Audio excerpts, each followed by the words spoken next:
All right, so in this video, I want to talk a little bit. I'm probably not going to go really in depth in this video, but I wanted to open up the conversation a little bit of how I use tarot in my personal life, in my personal practice of reading tarot. And I don't think okay, I'll be honest, I didn't look. But I haven't come across videos where people actually discuss how they use these in their lives, right? Like there's a lot of content about these are the decks I have. There's a lot of content about here's a category of decks I have, and it's the deck parade across the table or whatever. And those have a place too, okay? I'll be honest, the people that I do enjoy watching those videos. But this is something completely different. I want to talk about the mechanics of how I use tarot.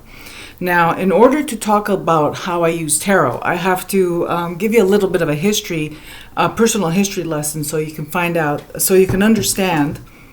Well, maybe, so I can explain, because I can't guarantee you'll understand.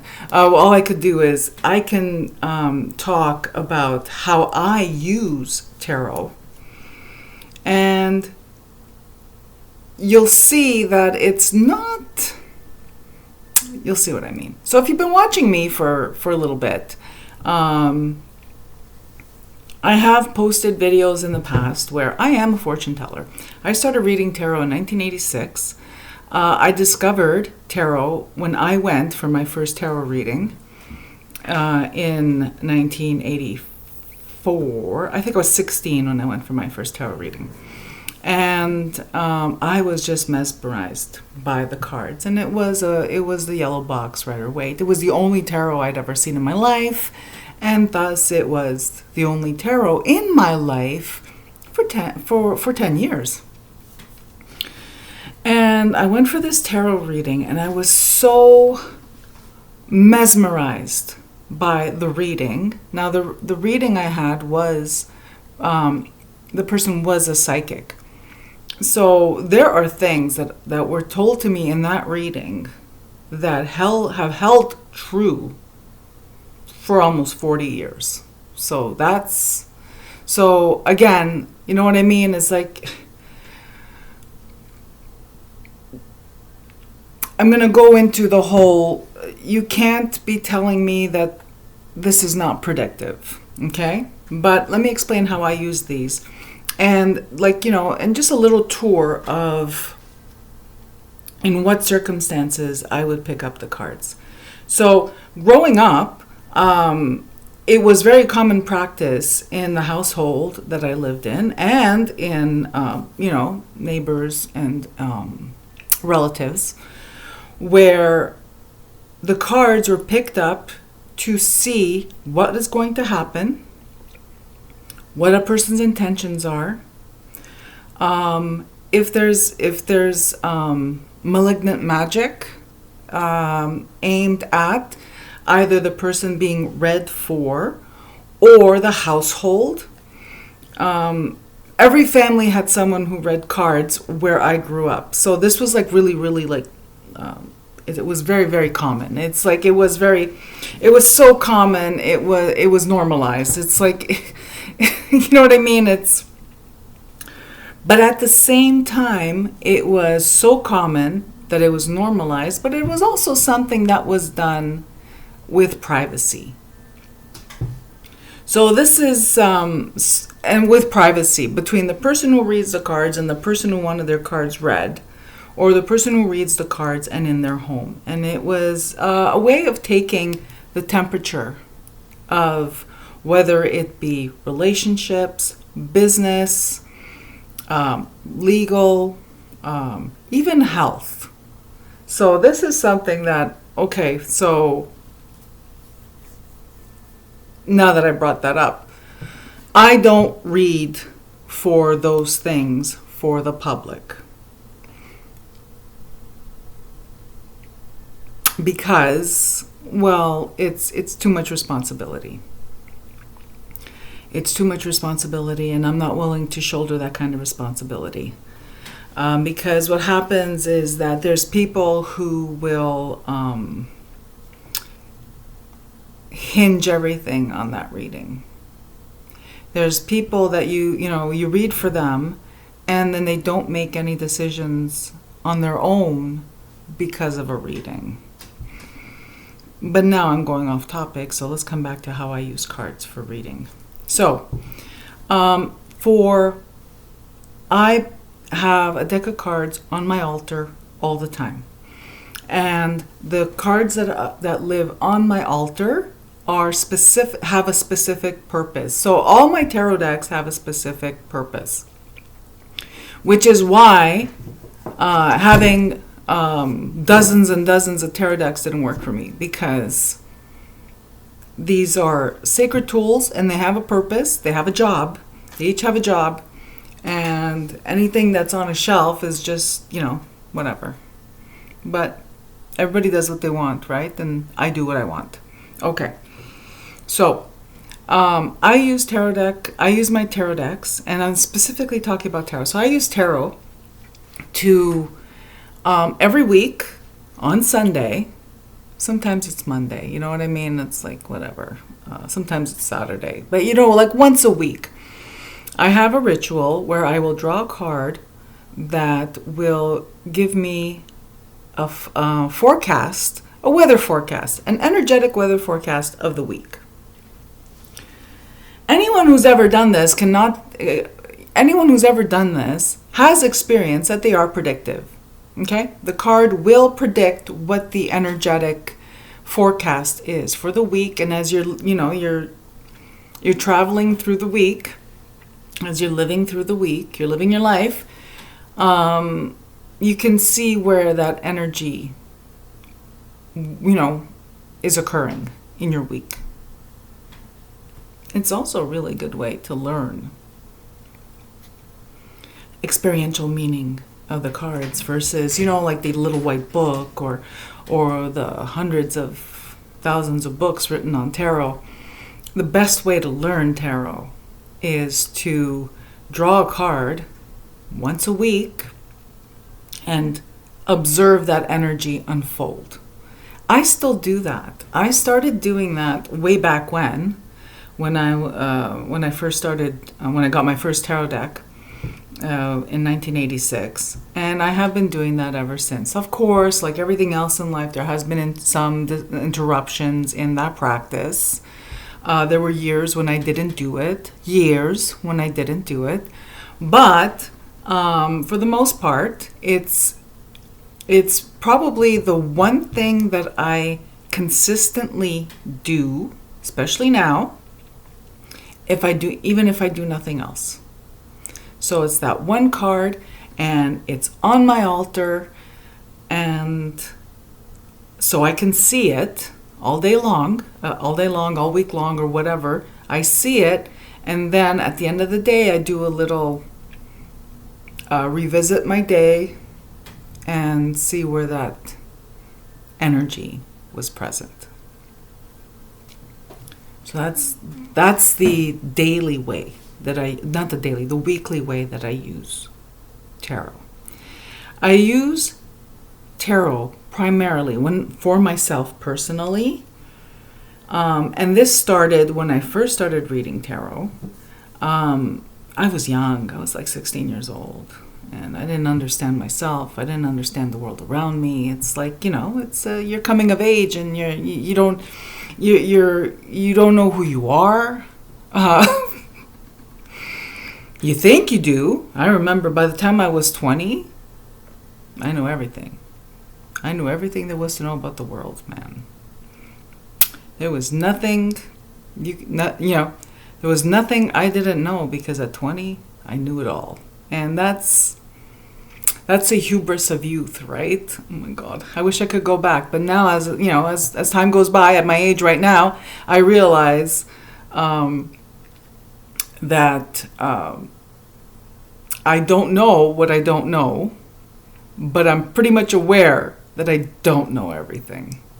So that was, and of course, the I'm 16 years old, I'm picking up these cards, and it's like I'm using them to, is he going to call me?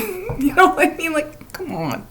Well, we all started there. Is he going to call me? He's going to ask me out. Is like, we're going to have a relationship. It's like, am I going to get this job?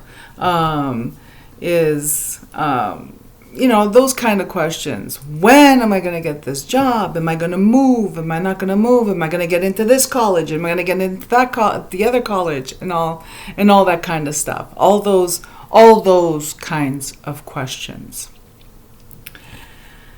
And those were the kinds of readings that I did.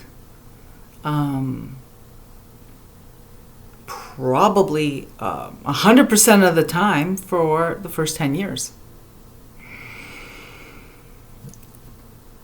And because that was also culturally what tarot was. See, that was the cultural context of tarot where I was living and where, in my world. And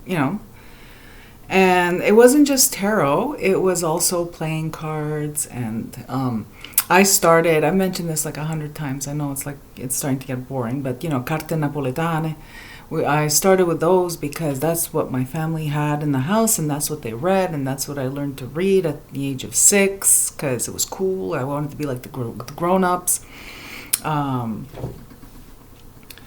And then 10 years later, I just realized that 10 years later, I got my first deck of tarot cards. So for 10 years, it was always, I turned to tarot. What's going to happen? What's not going to happen? For myself and for friends and family. And I did not charge for readings up until I think I was 29 years old when I started charging for readings. Do the math. I was reading solidly all the time, daily, for me, my friends, family, everybody that asked me. I always had my cards with me, and I read for people for 13 years before I started charging money for readings. And it was out of necessity. I was separated. I needed to raise money fast to get divorced, and also to assist me in paying my bills, and I needed to move city and all this stuff. And I put an ad in the paper, put an ad in our city newspaper, and people came to my house for readings. Sounds a little sketchy now when you think about it. It's like a little, but I always made sure there was someone else in my apartment with me and all that stuff. But so if I'm a little judgmental, it's because I am. I was reading solidly for years, like for 13 years before I charged people for a reading. And oh my God, I am drifting. Okay, so I don't know what I'm going to title this video, but so I am giving the side eye to when I see people who bought their first tarot deck during shutdown of pandemic in 2020, and 3 months later they're a professional tarot reader. You're not a professional anything 3 months later. I'm not even a professional tarot reader. And I'm a seasoned tarot reader. I'm an experienced tarot reader. But I'm not a professional tarot reader because I don't feel that word applies to me. You could use whatever word applies to you that you like. I don't care. This is my channel. I'm talking about me.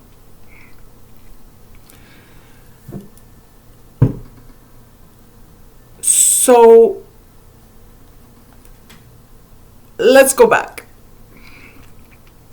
So it's 1997. I put my ad in the paper. I start reading for people. Now, before that, I did a little bit here and there at the witchy store where, I tried it out a little bit to see if I liked reading for people at a witchy store.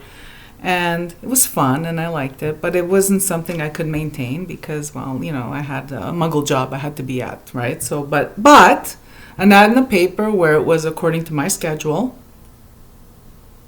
When I worked night shifts at the hospital, I would, and I'd have my days off, I would schedule the readings that people called for from my ad in the paper. And again, it was necessity. I was, it wasn't something, I didn't think that, oh my God, I want to be a professional tarot reader or I want this to be my career. No, I needed the financial help. So that's where I came from it. That's the angle I came to this from. Okay. When I was reading for people, well, that's one kind of reading, right? There was people would come to see me, and as they do now, or up until a couple of years ago, with what their concerns are. And this is where now I'm going to, it's going to cross over from how I read for other people and how I read for myself. I read for other people the way I read for myself. When I approach the cards, I know in my heart what my feelings are, what the issue is, what my concerns are, well, what I'm needing help to see clearly. When I read for the public, I don't do the carnival act of I'm just going to put the cards out and I'm going to start talking to you about your life like I know who you are, because that is freaking rude. It is. Now, that's how I see it.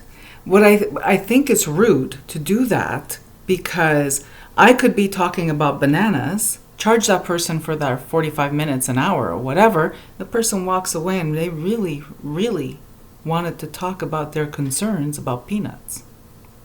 You see what I mean about the rudeness factor?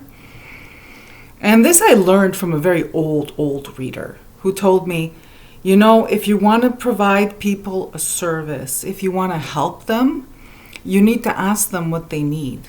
You don't tell people what they need.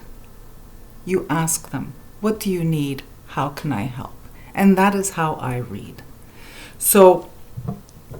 And that is also how I read for myself when I approach my tarot deck. And it's not something I do often. Like, I don't read for myself very frequently, and years could go by before I even do a reading for myself. I'll do I'll flip the cards for, like I said, right, the weekly, taking the temperature of the energy of the week or the day, or how is this going to turn out. Sometimes it's just what does Spirit have? What message does Spirit have for me today? Most of the time, I'm just playing with the cards because I've always had them in my hands, right? It's a fidget toy. This is the OG fidget toy of people like me. But so what kind of things do I go to the tarot cards for when reading for myself? So now we're not talking about when I read for other people. Now it's for when I read for myself. I primarily have always used tarot to help me understand myself. I'm one of those people that I don't always understand why I'm reacting a certain way. I don't always understand why I feel a certain way. And having been through a lot of challenging things in my life, my coping mechanism is to just sweep it under the rug, carry on, put on some lipstick, go out there and carry on with life. I turn to tarot when I get to the point where now there's too much. There's too much that I've been sweeping under the rug or repressing and whatever. And it's now I need to understand, okay, why am I feeling so strongly about this one situation? And that's when I will turn to tarot. I don't use spreads when I read for myself. I use one spread when I read for the general public, because that has always been, I've been doing that since 1986, and that is my thing. I always use a zodiac spread or an astrological spread, the 12 houses.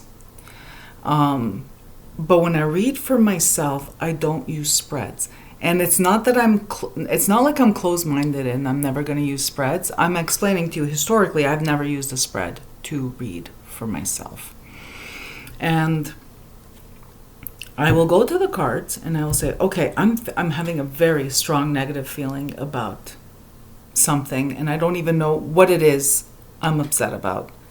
And I will shuffle the cards until I feel that they're shuffled. So yeah, I'm gonna shuffle off camera because I'm not set up for you to see me shuffling. So I shuffle the cards, and I will always turn to one of my older decks. Like, you know, my Morgan Greer is one that sometimes I just hold it for comfort. But it'll always be like a traditional tarot deck, or, you know, like traditional. How do you even describe stuff? Like, please, in the comment section, what do you describe something like this guy, or, you know, or the Thoth? Like, is it a traditional tarot? Like, what are we calling it? Please help in the comment section. But anyway. So I will go, and sometimes, to be honest, it's just shuffling. Sometimes it's just shuffling and shuffling and shuffling, because I'm sorting out my thoughts, and it puts me into a meditative state, which is why I need my tarot deck to be one that I can shuffle, you know. I think you can hear what I'm doing, but one that I can riffle and bridge, right? Okay. So then what I do is I fan out the cards. And I meditated on, I have this really bad feeling about this thing. What is really bothering me? And I will turn to my Thoth deck, because Thoth, in my experience, asks me questions. It asks me questions. It asks more questions than it answers, and I find that really, really helpful. Now, side note, I am not academically, or, you know what I mean? Like, I am not academically knowledgeable in this deck. This is literally a tarot deck that I picked up and was able to read without even reading a book. Okay? But everyone has a deck like that for them, right? So I'm going to just pick a card. Hopefully it's not too personal. Let's see. Oh, here we go. So, Six of Swords. So, right away, this is a card that actually does come up for me a lot. This is a good sign for me. When I see the Six of Swords, for me, it means that whatever has been troubling me in my mind, because for me, swords have always been what's going on in my mind. Cups is what's going on in my heart and my emotions. And, you know, this is like pretty much standard, right? Wands is what's going on with my urges and passion, and to a certain degree, my spiritual life, more my magical life than my spiritual life. But, and swords are mind, and I spend a lot of time in my head. It's like sometimes I'm in my head so much, I don't know what's going on with my body. And Pentacles is what's going on in my body. So let's go to this card. So I'm wondering, okay, what is wrong? Like, not what is wrong with me, but what is troubling me? Like, what is this weird, like, what's going on? And the card is reassuring me, because I do get this card when I'm balanced, when my mood is balanced, when I feel like I have a good grip, there's harmony in my mind, I have a good understanding. It's not the card of clarity, but it's the card of, okay, that mental storm has calmed down. And oh yeah, it just made me think of the Six of Swords and Rider-Waite. See, oh my God. But this, I use Thoth for my personal check-in, but because I have difficulty reading the Waite-Smith deck for myself, because it's always had a different job, right? But yeah, so for those of you who are more familiar with this, this energy, when I'm asking about my mental state, my thoughts, worries and stuff like that, this tells me, oh no, it's good. It's good. You've figured it out. You've sorted it out. Now carry on with whatever that solution is, whatever that decision is. So that's primarily how I use my tarot cards for myself. So there's the, why am I feeling this way? When I'm feeling out of balance, and by out of balance is, I describe it as sometimes I'm too much in my head and not enough in my body. I'm feeling out of balance. I'm feeling otherworldly is a good descriptor, where I don't feel quite present. And in Reiki language, we say, yeah, I'm not feeling grounded, right? Oh yeah, if you don't know, I'm a Reiki master. It's like 20 years now, but whatever. It's just a thing, right?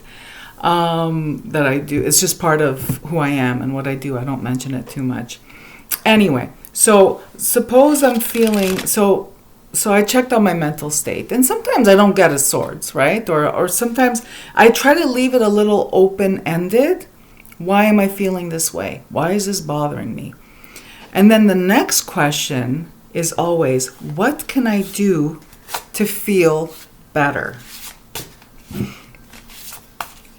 So again, what can I do to feel better? And for me, it's inextricable, but I'll mention it. Tarot for me is how I communicate with my spirit court. Now, I don't need to know who in my spirit court I'm communicating with or who's communicating with me.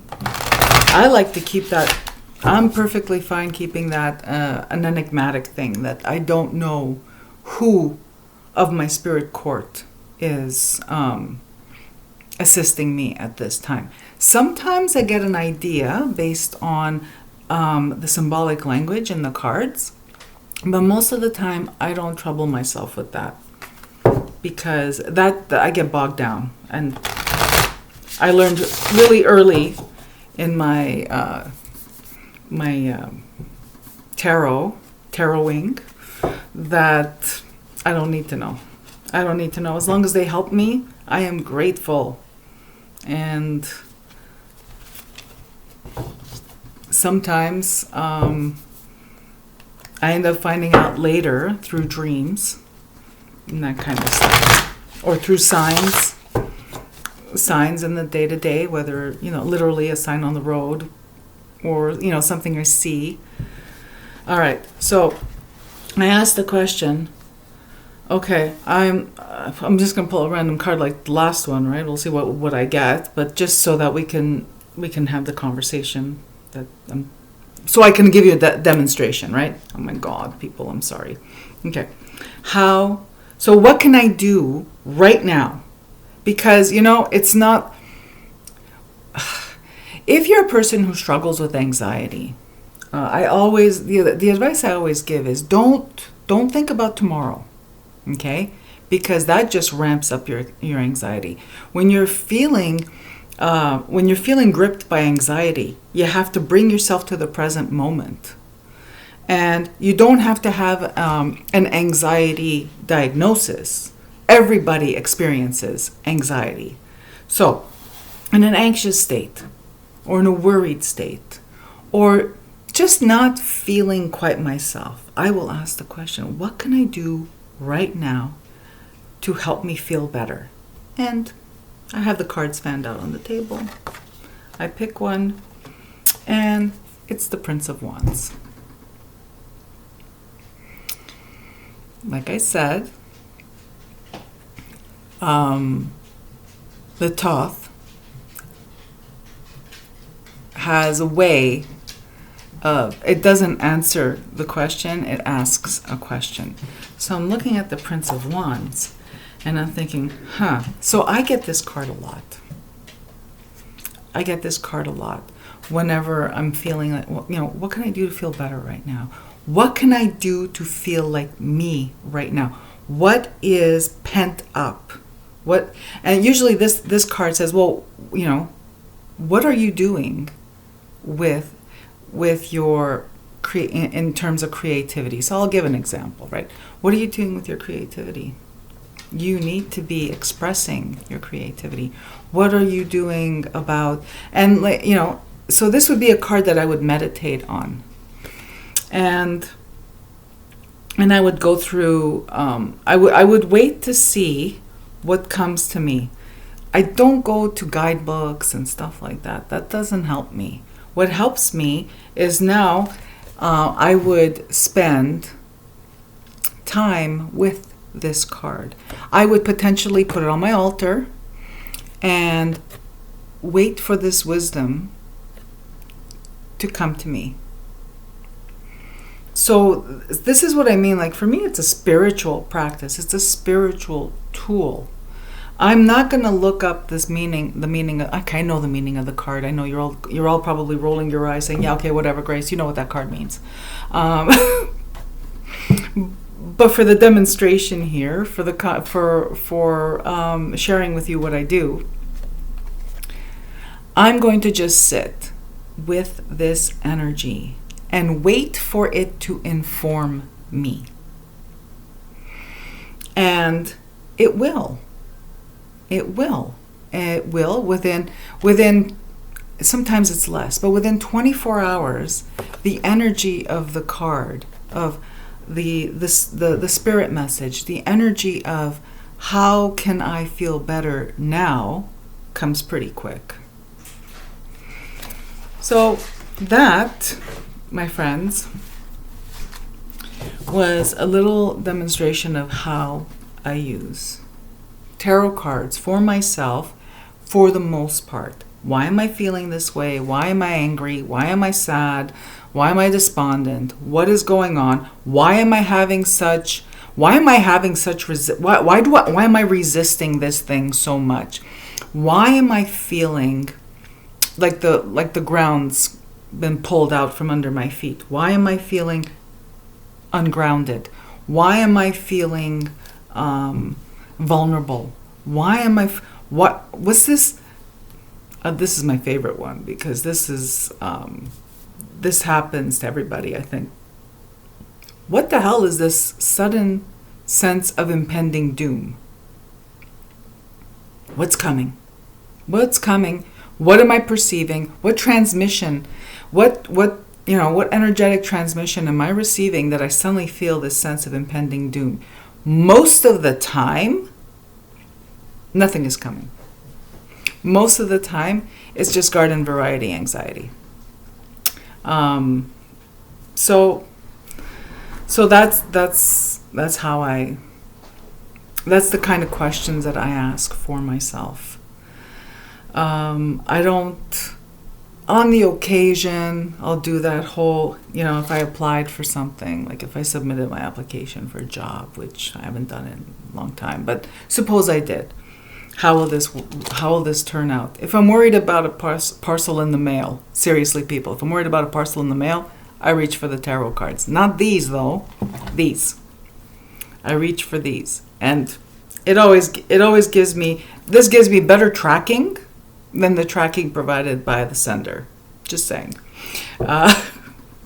If something is stuck or lost or whatever, I'll even ask, will I receive it this week? And I'll based on the card that I draw or the card that I pull, it'll be able to, it'll be an absolute yes, no, whatever.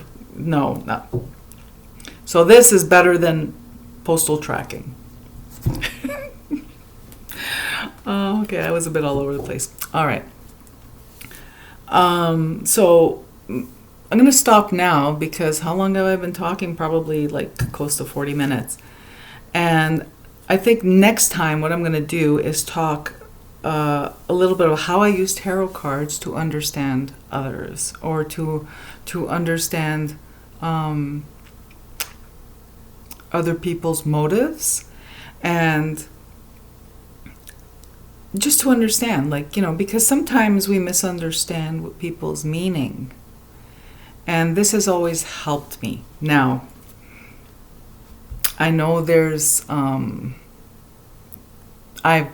seen the videos where people say, oh, well, I don't do third-party readings, and I don't read for people that are not there, and I don't read, but I do, because for me it's important to understand. If somebody is angry with me, for instance, I need to understand, well, are they angry with me? What was it? Like, where? Because these can help. They can help with communication. And I gotta drop a bomb here. If you are neurodivergent, according to today's language standards, whatever, because I'm telling you right now, I have my own experience and ideas about that. But if you're neurodivergent, or what is deemed to be neurodivergent in comparison with the trends, like the trend of how people interact and all this stuff, this is a great tool, because you find a deck that speaks your symbolic language, and it will help you to understand the world around you. And this is what I have been using tarot for since 1986. It helps me understand the world around me, but primarily it helps me understand myself.